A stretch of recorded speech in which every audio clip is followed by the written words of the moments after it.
is a former Israeli ambassador, joined us live from Tel Aviv.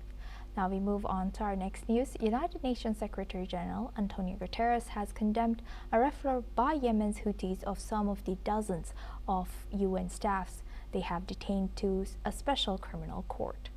UN spokesperson Stephanie Dujarric has said that the Houthis have arbitrarily detained 59 Yemeni UN personnel who have been held for years without any due process in violation of international law.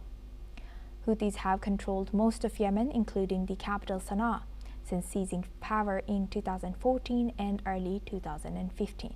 Let's in fact listen into what the UN spokesperson has shared. Gravely concerned about the continued arbitrary detention of 59 of our UN personnel, in addition to dozens of personnel from NGOs, civil society, and diplomatic missions.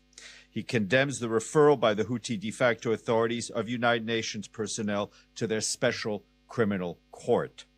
The United Nations personnel have been held incommunicado, some for many years, without any due process, in violations of international law. United Nations personnel, including those who are nationals of Yemen, are immune from legal process in respect to all acts performed by them in their official capacity. We call on the de facto authorities to rescind the referral and work in good faith towards the immediate release of all UN detained personnel of the United Nations, NGOs, and diplomatic community. The United Nations remains committed to supporting the people of Yemen and delivering principled humanitarian assistance. And that statement has been shared with you. Now for this discussion, we welcome Ms. Shruti Dasgupta. She's an international affairs expert, joins us live from New Delhi. Thank you very much, Ms. Shruti, for joining us again. Good to see you.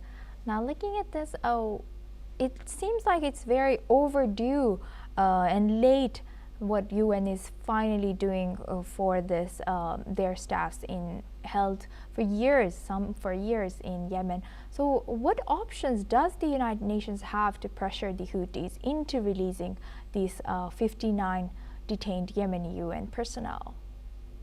Greetings, Asuma. Thank you for inviting me. Thank you. What I understand is that UN is acting very, very late.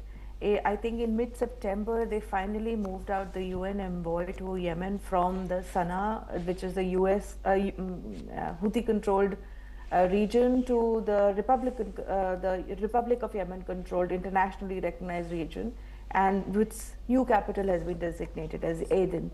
So they have just now transferred their envoy. So since the Houthi rebellion and the division of the state within one recognized and one unrecognized groups, they have, since 2015, they did not make these moves. They have consistently moved their staff, asked for relocation of that staff, but it has never shown up in this particular way. They have, if I'm correct, I know that in 2021, Houthi started rounding up the World Food Program people, the UNICEF people as spies of the espionage triangle, calling them a member of the Saudi, Israel, and American spy network.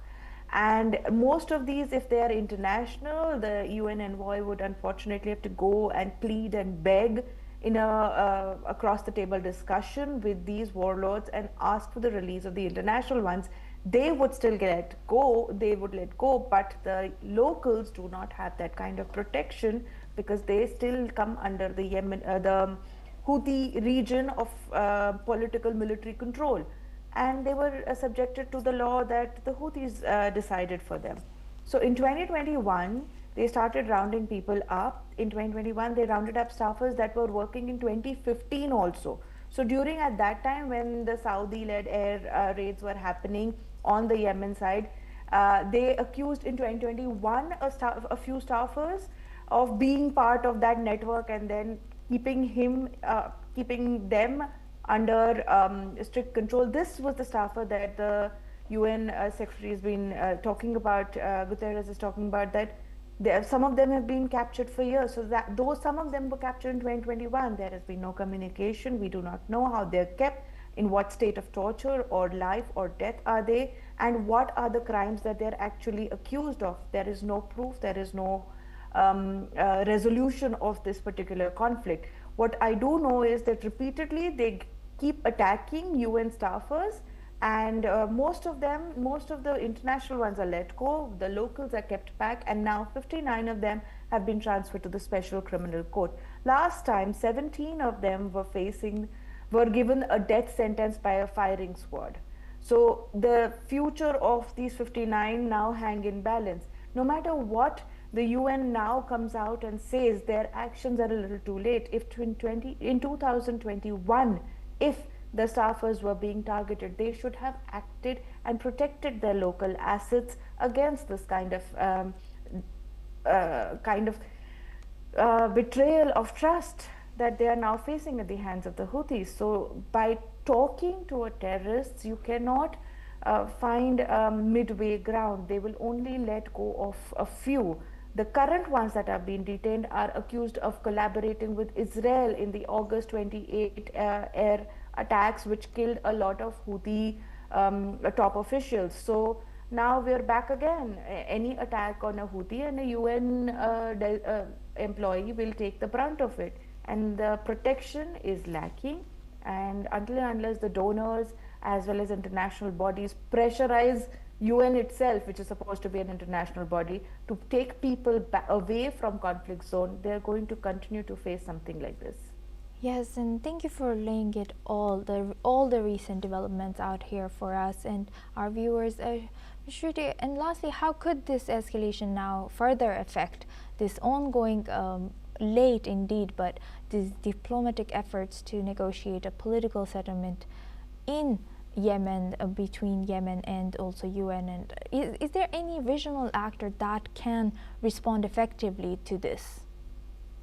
Maybe Iran, because Houthis are Iran backed, maybe the Qataris, but I do not see the Saudis and the UAE are ineffectual, because any interference from that side is going to be looked at as a hostile intervention into the internal workings of the Houthi controlled region.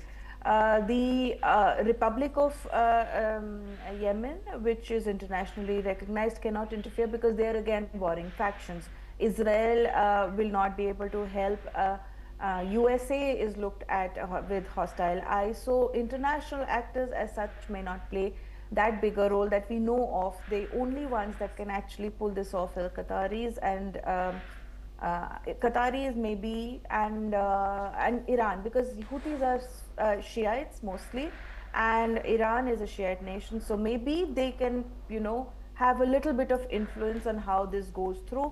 I do believe that the last time Indian was held, was facing charges in a Houthi-controlled region, the Shiite clergy had come forth from the Indian side and interacted with the people on the other side, and the process of diplomacy was much easier and was easily controlled. So maybe now the world has come to a point where they'll have to go to the clergy of Iran and ask for clemency on behalf of these 59 UN staffers. With that, I would like to thank Ms. Shruti Das Gupta for joining us today and sharing that insight with us on News.